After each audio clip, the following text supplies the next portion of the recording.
Good morning friends, welcome back to our channel বলাইতনু blogs. আশা করি তোমরা সবাই খুব ভালো আছো আর আমিও ভালো আছি। তো চলে এসেছি আবার একটা নতুন ব্লগ নিয়ে। আজকে সকাল সকাল ভিডিওটা শুরু করলাম। এখন চলে এসেছি ঠাকুরের ফুল তুলতে। অন্য দিন প্রায় বলতে গেলে এত তাড়াতাড়ি আমি পুজো দিই না, কিন্তু এখন ইদানিং কয়েকদিন বাপের বাড়ি যেতে হচ্ছে, প্রায় প্রতিদিনই যাচ্ছি। ভাই একটু শরীর খারাপ, তার জন্য তো ও বাড়িতে যাবো বলেই সকাল সকাল রান্না বান্না করে নিতে হবে, প্লাস কাজবাজ আমার হয়ে গেছে, এবার রান্নাটাই বাকি আছে। চলো ঠাকুরের আগে পুজোটা দিয়ে দিই।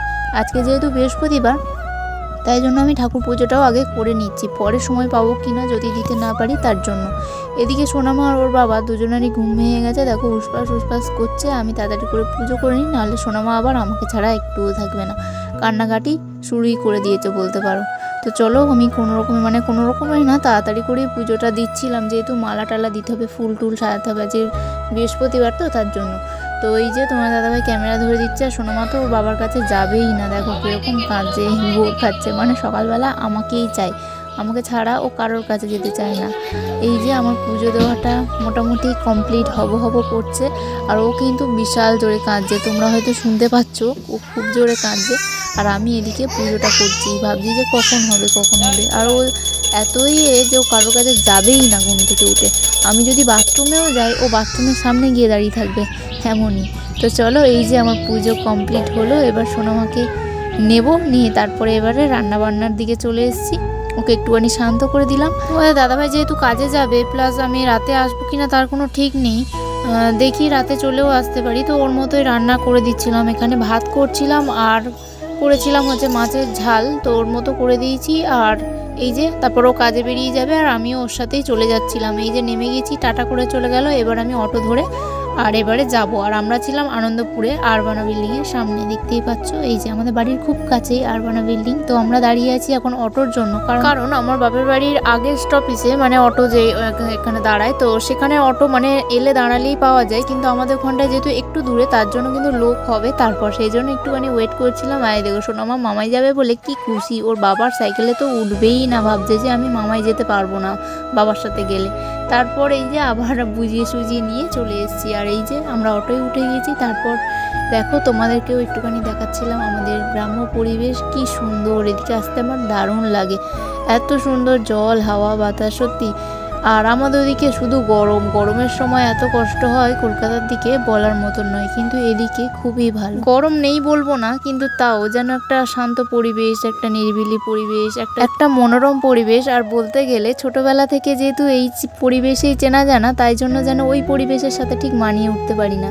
এই দেখো এখানে কিন্তু চলে আসার পরই মা কিন্তু এক গামলা মুড়ি মাখিয়েছে সবাই খাবো বলে। তো মুড়ি টুড়ি খাওয়ার পর দেখো কি জোর বৃষ্টি এসছে, এদিকে পুরো মেঘ করে এসছে, জানলা থেকে তো বোঝাই যাচ্ছে না বাইরে বৃষ্টি পড়ছে, কিন্তু বাইরে প্রচুর জোরে বৃষ্টি হচ্ছে। মানে এই বছরে প্রথমবার এত জোরে মানে বৃষ্টি এসছে। আর বৃষ্টি সে যে কী বৃষ্টি হচ্ছে, তার সাথে শিলও পড়ছে। আর সোনামা এই যে জানলা দিয়ে দেখছে, পাকা ঘরে আছি বলে তেমন বোঝা যাচ্ছে না, কিন্তু বাইরে শিলও পড়ছে। তো চলো, এই দেখো এই পুকুরের এখানটা এসছি, তোমরা এবার বুঝতে পারবে যে ঠিক কত জোরে বৃষ্টি পড়ছে আর কি জোরে যে হাওয়া বইছে। এখন একটু কমেছে হাওয়াটা, একটু আগে তো জানলা দরজা খুলতেই পারছিলাম না, এত জোরে হাওয়া দিচ্ছিল, দমকা হাওয়া দিচ্ছিল, ঝড় দিচ্ছিল, সে কি বলবো তোমাদের। এদিকে আমার ভাই দেখো শুয়ে রয়েছে, যেহেতু বাইরে বৃষ্টি পড়ছে মনটা খারাপ, আর এই দেখো শুয়ে আছে এখানে। আর এদিকে সোনামা, চলো সোনামা কী করছে সেটাও তোমাদেরকে দেখায়। সোনামা কিন্তু এইদিকে আবার জানলার দিকে দেখছে বৃষ্টি পড়ছে, ও সেটার মজা নিচ্ছে, এই দেখো। তো চলো এবার চলে এসেছি দুপুরবেলায়, ভাত খেতে বসেছি। আসলে তখন এত বৃষ্টি পড়ছিল আর তার সাথে কারেন্টও চলে যাচ্ছিল, তার জন্য তখন খেতে পারিনি, আর এই জন্য একটু দেরি করেই বসলাম। এই দেখো এখানে মা করেছিল আজকে চিংড়ি মাছ দিয়ে, কুমড়ো দিয়ে, আর কি ডাঁটা ফাটা দিয়ে একটু চচ্চড়ি বানিয়েছিল, আর করেছিল চেলা মাছের আলু দিয়ে ঝোল। তো চেলা মাছ তোমরা জানো চেলা মাছে কী কাঁটা, সে ইলিশ মাছে কী কাঁটা, তার থেকে মনে হয় ডবল কাঁটা চেলা মাছে। এতদিন জানতাম যে ইলিশ মাছে খুব কাঁটা, কিন্তু এখন জানছি যে এই মাছটায় প্রচুর কাঁটা হয়। তো যাই হোক, বিকেলবেলা একটুখানি বৃষ্টি ছাড়তে আমরা কিন্তু নেমে গেছিলাম না, মানে আমরা চলে যাচ্ছিলাম বাড়িতে, আর মা ভাই সবাই মার বাড়ি যাবে তার জন্য বেরিয়েছিল। তো চলো, এখনও কিন্তু বৃষ্টি পড়ছে, মাঝে মাঝেই বৃষ্টি আসছে। তো যাই হোক, বৃষ্টিটা একটু কমেছে, আর যেহেতু হবে তার জন্য কিন্তু অটো ভাড়া করে বাড়িতে চলে যাচ্ছিলাম।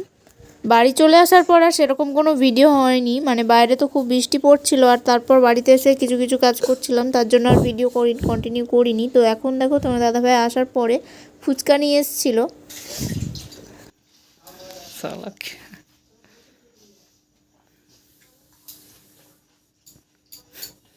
ফুচকাটা এত কড়মড়ে যে ভাঙছি, যেখানে চেপেছি সেখানেই চুরমুর হয়ে গেছে।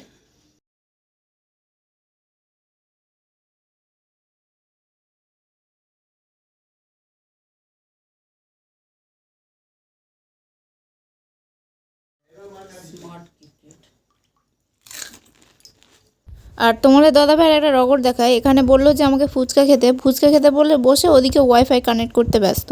এদিকে ফুচকা আমার শেষ হয়ে যাবে কিন্তু ও তাও ফোনের পিছনেই পড়ে থাকবে, দেখো কিছুতেই আসার নাম নেই। আমাকে বললো ফুচকা দাও বলে ওখানে এইসব করেই যাচ্ছে আর আমি এখানে খেয়েই যাচ্ছি।